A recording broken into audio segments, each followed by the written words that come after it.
Satu, niatin Bang Sultan mempererat, memperbanyak tali silaturahmi dengan sebabiah pernikahan.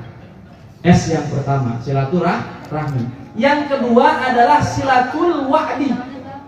Apa silatul wa'di? Yaitu mempertemukan perjanjian.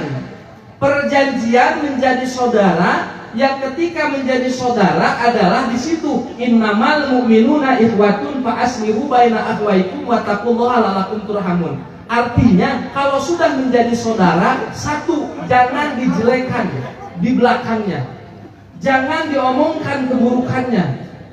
Ini mertua diomongin sama mantu, kejelekannya mertua di depan bapaknya sendiri, curhatnya sama bapaknya, mantu saya begini, mertua saya begini. Itu namanya bukan silatul wa'di. Kalau namanya silatul wa'di, masing-masing kalau ada yang namanya perpecahan, sebagai orang tua dan mertua menjadi hakim yang seadil-adilnya. Jangan milih ke A, jangan milih yang ke B. Ini Bu. Yang ketiga adalah silatul mal. Kenapa? Mempersatukan harta. Yang tadinya Bang Sultan punya kandang sapi, yang tadinya Bang Sultan punya perusahaan datang dari sana Karawaci, bawa ada disatukan. Nah, itu adalah menyatukan harta. Ini poin-poin nikah. Yang keempat, yang kelima adalah silatul jasadi. Nah, silatul jasadi ini apa? Mempertemukan antara dua mempelai yang sudah menikah, yang sudah diakad nikah. Artinya kita bisa bertatap muka, berjabatan tangan. Maka barang siapa orang yang bermusafahah, berjabatan tangan, selama tangan itu dilepaskan, maka akan diampuni dosa oleh Allah Subhanahu wa Ta'ala. Yang terakhir Bang Sultan, niatinnya apa? Yaitu silatul doa. Kenapa sih adat di kita harus ada tahlil? Bagus. Tahlil ini adalah merujuk dari hadis Rasulullah. Barang siapa orang yang mendoakan seseorang lebih dari 40 orang, maka itu pasti akan dijabah, walaupun yang mendoanya preman semua.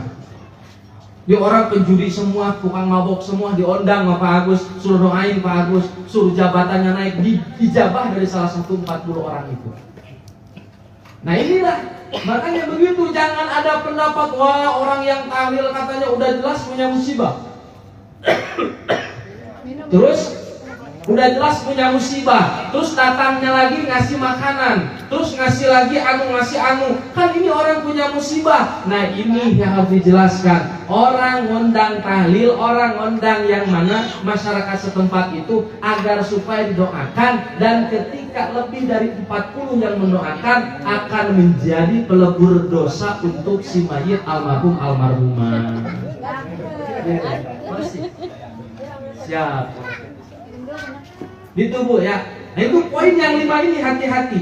Jadi satu silaturahminya, yang kedua silatul wadinya, yang ketiga silatul mal, yang keempat silatul jasad, yang kelima silatul doa.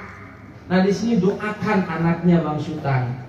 Kalaupun sudah akad nikah, sekarang gimana perkembangan anak kita?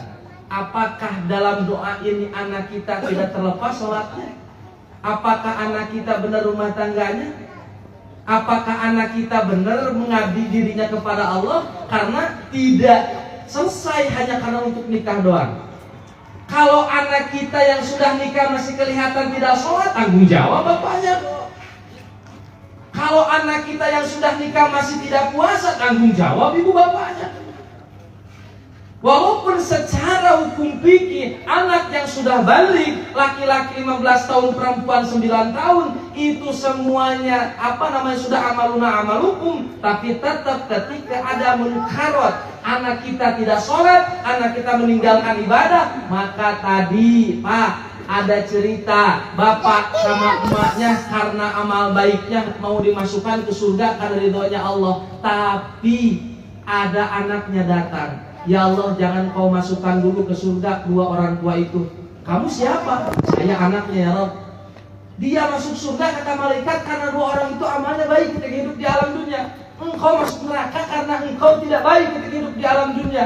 Terus apa jawaban anak itu? Iya ya Rabb, saya ketika hidup di alam dunia, saya minta rumah dibikinin, saya minta perusahaan dibikinin, dimodalin sama orang tua.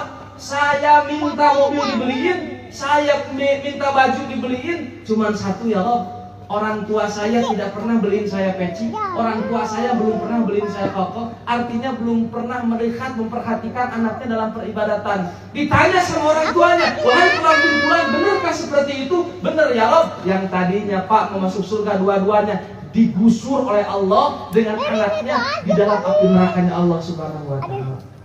Anak ini fitnah hati-hati Pak, kalau benar-benar kita tidak bisa mendidiknya. Seringkali saya katakan, apakah pernah seorang guru dengan ijazahnya menjanjikan kepada muridnya bahwa muridnya akan jadi sukses? Gak pernah Pak. Apakah pernah seorang bos yang punya perusahaan menjanjikan kepada karyawannya bahkan dia menjadi orang kaya? Belum pernah.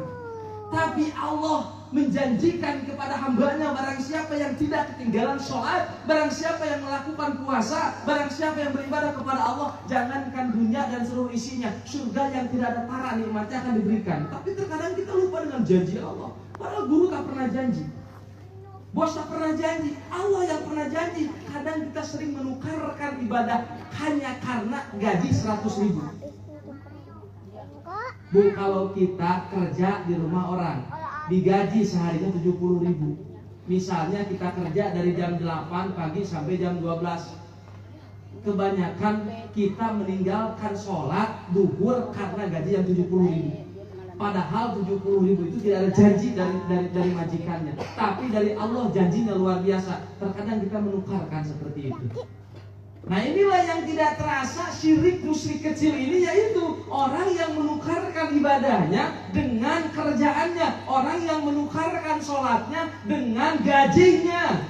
Sebesar apapun gaji kita, sekali kau tinggalkan sholat, yakin Bu, pada saat ini banyak di alam kubur yang jerit-jeritan. Kalau seandainya Allah bukakan hijabnya orang ahli kubur yang sedang disiksa oleh Allah, maka semua alam dunia akan hancur Pak. Saking takutnya ketika disiksa di alam kubur. Apa yang diinginkan? Ya Allah cuma satu, saya ingin balik ke alam dunia. Semenit, 5 menit, ya Allah untuk apa? Saya rindu dengan sujud saya rindu dengan tahiyatul awal akhir saya. Tuh, orang yang meninggal sedang disiksa di alam kubur, dia ingin balik ke alam dunia, ingin sholat. Ini kita diberikan kesempatan hidup malah meninggalkan sholat. Yang kita kejar sesuatu yang tidak akan bisa menemani kita. Artinya mata morgana. Gak ada orang mati mobilnya dimasukin juga, gak ada orang mati rumahnya dimasukin juga. Tetap cuma selai kain kapan dengan kapasnya, tidak ada di bawah lagi semuanya. Nah ini hati-hati Pak. Nah ini buat pengantin baru, tolong jangan kau siksa orang tuamu.